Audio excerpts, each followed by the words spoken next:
There's a debate that I keep seeing online, and honestly, this one might actually be worth having. Is Olivia Miles better than Caitlin Clark? Now, before the comment section explodes, let's be clear. This is not a question about whether Caitlin Clark is great. She is. And it's not a question about whether Olivia Miles is great. She absolutely is. The interesting question is whether these two players should even be compared in the first place. Because unlike so many debates that turn into social media arguments, this one actually has some basketball logic behind it. Both are elite guards, both can run an offense, both can score, both can create for teammates. Both have extraordinary basketball IQ. And now, as Olivia Miles is putting together an incredible rookie season in Minnesota, people are asking a question that would have sounded ridiculous just a few months ago. Has Olivia Miles already closed the gap on Caitlin Clark? And here's where it gets really interesting. Because if you compare Miles to Caitlin Clark's rookie season, you get one answer. If you compare Miles to the Caitlin Clark playing right now, you get another. And if you ask which player you would want to build a franchise around for the next 5 years, well, that's where this debate gets seriously complicated. So let's break it down. The debate isn't as crazy as it sounds. First, let's acknowledge something. Olivia Miles has earned the right to be part of this conversation. This isn't a random hot take based on one viral highlight. Miles has been outstanding in her first WNBA season. As of August 17th, Minnesota lists her at approximately 19.9 points, 4.6 rebounds, and 6.1 assists per game. She has also become one of the most important players on one of the league's best teams. Earlier in the season, Miles became the only rookie selected as a 2026 WNBA All-Star starter while helping Minnesota reach a league-best 15-4 record at the time of the announcement. That's not simply impressive for a rookie. That's impressive, period. And then there is the historical stuff. Miles recently passed Caitlin Clark as the fastest player in WNBA history to reach 650 points and 200 assists. That is an absolutely ridiculous milestone. But here's the catch. Breaking a record doesn't automatically mean you're a better player. It means you're doing something historically well. And that's exactly why this debate needs more nuance than Olivia passed Caitlin, therefore Olivia is better. Basketball doesn't work that way. So, who was better as a rookie? This is probably the easiest version of the debate to answer. Caitlin Clark's 2024 rookie season was historic. She averaged 19.2 points, 8.4 assists, 5.7 rebounds, and 1.33 steals, while leading the league in assists and setting the WNBA single-season record with 337 assists. She also made 122 three-pointers, set the single-game assists record with 19, became the first rookie in league history to record 2 triple-doubles, and was named Rookie of the Year essentially unanimously.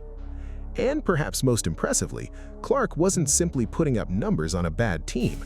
She helped Indiana reach the playoffs for the first time since 2016. She became the first rookie since Candace Parker in 2008 to make an all-WNBA first team. That's an absurd rookie resume. So, if the question is, was Olivia Miles' rookie season better than Caitlin Clark's rookie season? I'm not ready to say that. Clark's combination of scoring, playmaking, shooting volume, assists, and individual records remains incredibly difficult to match.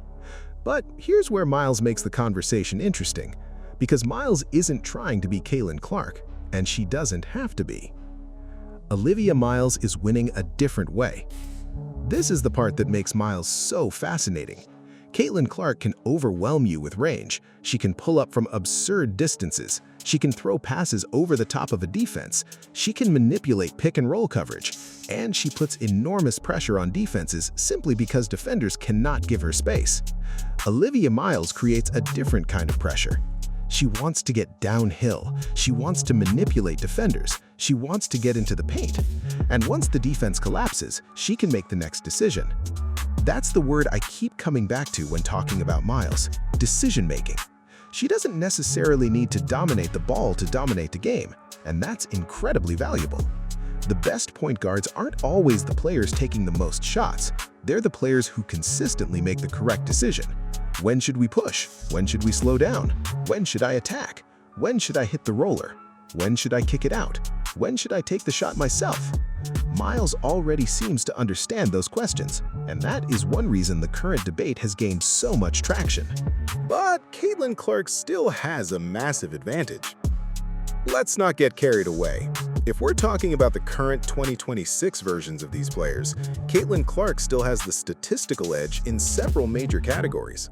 The WNBA currently lists Clark at about 22.0 points and 8.3 assists per game, compared with Miles at approximately 19.9 points and 6.1 assists. That matters. Clark is one of the most dangerous offensive creators in the entire league, and her shooting changes the geometry of the floor. That's something that is extremely difficult to replicate. You cannot simply say, well, Olivia scores efficiently so the shooting doesn't matter. It does. Clark's ability to shoot from deep forces defenses to pick her up farther from the basket. That creates space, and space creates opportunities for everyone else. Her passing becomes more dangerous because defenders are afraid to leave her. Her driving becomes more dangerous because defenders are afraid to go under screens.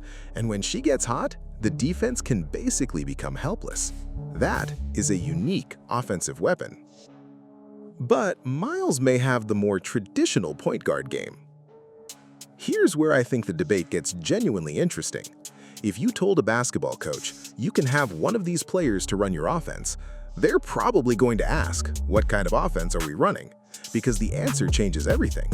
If I need someone to bend the defense with shooting range, create transition opportunities, and generate enormous offensive volume, Caitlin Clark makes tremendous sense. If I want a point guard who can control pace, attack the paint, make decisions in traffic, and create opportunities without always needing to launch the offense from 30 feet, Olivia Miles makes tremendous sense. Neither answer is wrong, they're just different. And that's why calling one player better without defining what better means is almost meaningless. Better scorer? Probably Clark. Better long-range shooter? Definitely Clark. Better pure passer? That's a much closer discussion. Better downhill creator? Miles has a very strong case. Better rookie season? Caitlin still has the resume. Better current player?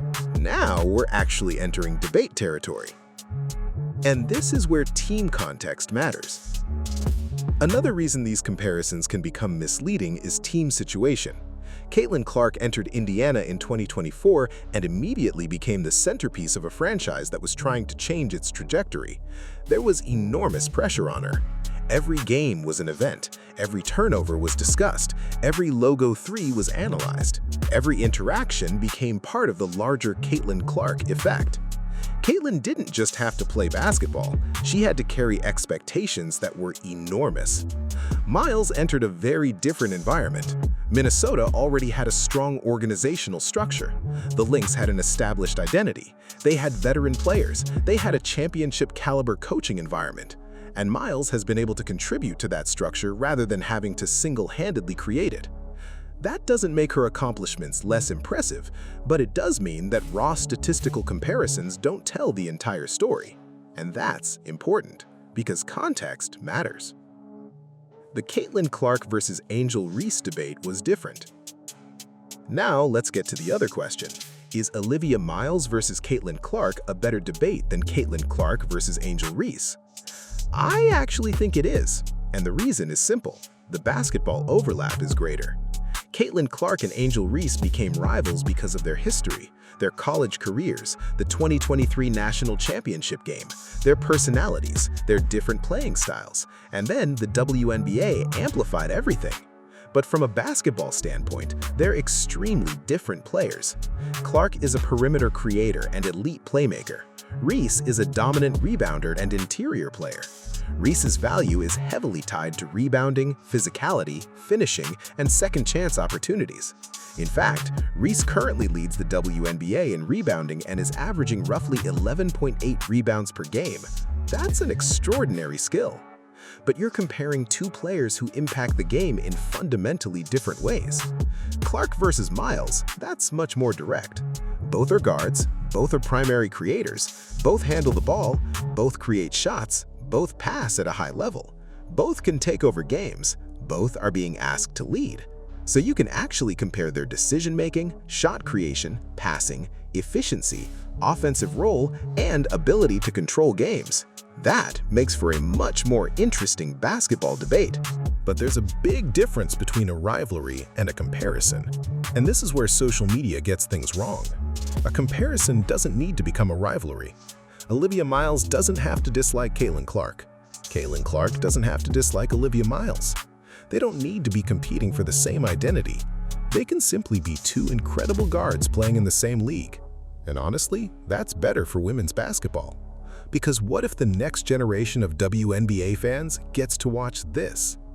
Caitlin Clark, Olivia Miles, Paige Bueckers, Angel Reese, Aja Wilson, Nafisa Collier, and all of these players developing at the same time.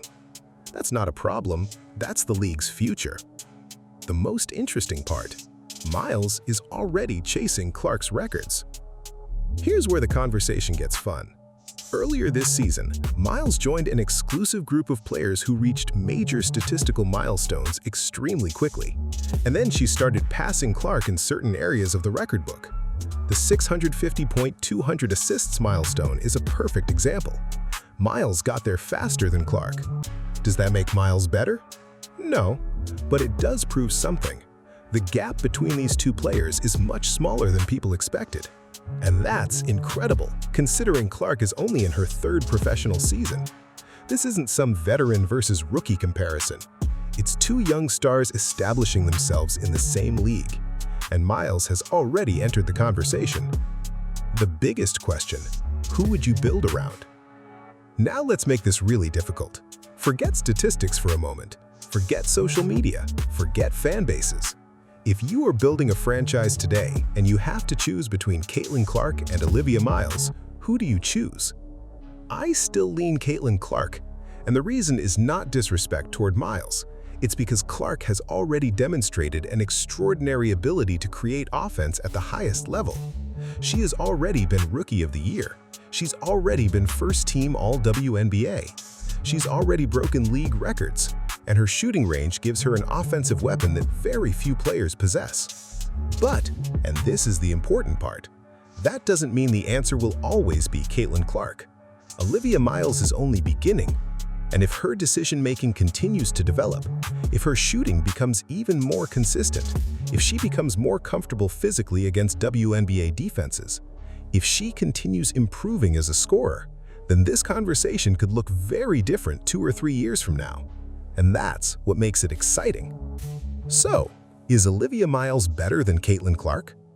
Right now, I wouldn't say it, but I also wouldn't laugh at someone for asking the question. That's the difference. If someone said Olivia Miles is already a more complete traditional point guard, I can understand the argument. If someone said Miles is having a more efficient season in certain areas, there's evidence to discuss. If someone said Miles has a higher ceiling, that's completely debatable. But if someone says Olivia Miles has already definitively surpassed Caitlin Clark, that's where I think we're getting ahead of ourselves. Caitlin has simply accomplished too much, and her offensive impact is too significant. But, and this is the important part, here's what Miles has done. She has turned what should have been a one-sided conversation into an actual debate. And that might be the biggest compliment of all. The real winner is the WNBA. Because here's the thing, we don't actually need to decide today. That's the beauty of sports. Let them play. Let Miles develop. Let Clark continue to evolve. Let both players build their careers. Then, 5 years from now, we can look back and ask, who really became the better player? Maybe it will be Clark. Maybe it will be Miles. Maybe they'll both become MVP-level stars. Maybe the answer will depend on what you value. And that's okay. Because basketball isn't a video game where every player has one overall rating that tells you everything. Players can dominate in completely different ways. Caitlin Clark can stretch a defense from the logo. Olivia Miles can break a defense down with her decision-making. Clark can control a game with passing and shooting. Miles can control it with pace and penetration. Both can make their teammates better. Both can lead. Both can win. And both are still young enough that we haven't seen their best basketball yet. So, is Olivia Miles better than Caitlin Clark? Not yet. But is the debate ridiculous? Absolutely not. In fact, it's one of the more legitimate young star comparisons the WNBA has right now.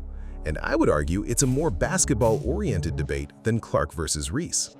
Clark and Reese gave us one of the most compelling rivalries women's basketball has ever seen, but Clark and Miles, they give us something different. They give us a fascinating comparison between two elite guards who can both run in offense, create for others, score in different ways, and control a game. And Olivia Miles has already done enough to make people seriously ask whether she can eventually surpass Clark. That's remarkable, because Caitlin Clark isn't some ordinary benchmark. She is the 2024 Rookie of the Year, a first-team All-WNBA player, a record-setting playmaker, and one of the most influential young stars the league has ever produced. So maybe the question isn't, is Olivia Miles better than Caitlin Clark? Maybe the better question is, how good is Olivia Miles going to become?